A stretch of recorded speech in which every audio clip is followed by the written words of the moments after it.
Well, here we go, folks. I'm going to flop this around in a minute, but got this thing up and running the other day. You can see a short little clip.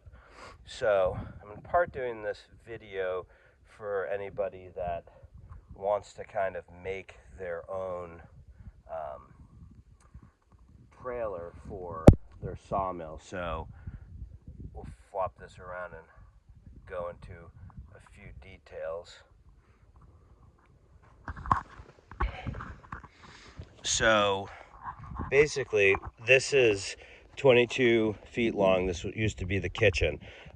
So we originally put the metal rails down directly on the metal, which I was going to put some insulators down anyway.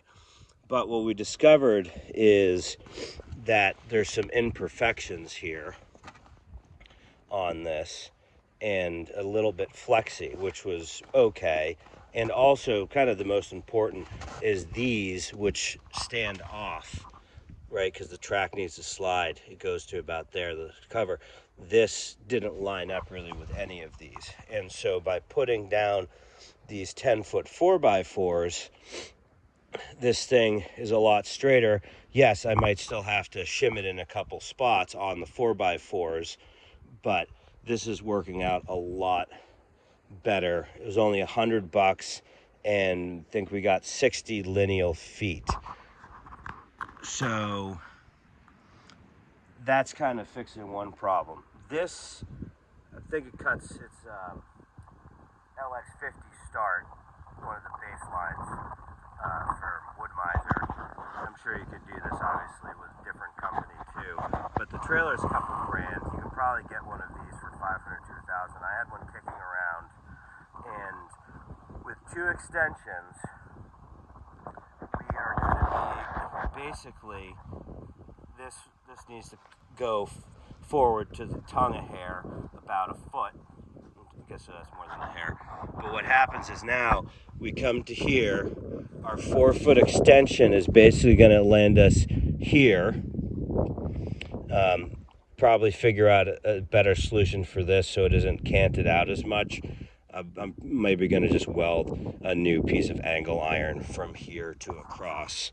And then our overall length is going to be roughly 24 feet to cut 16-foot logs, which actually comes out to be about 17 feet.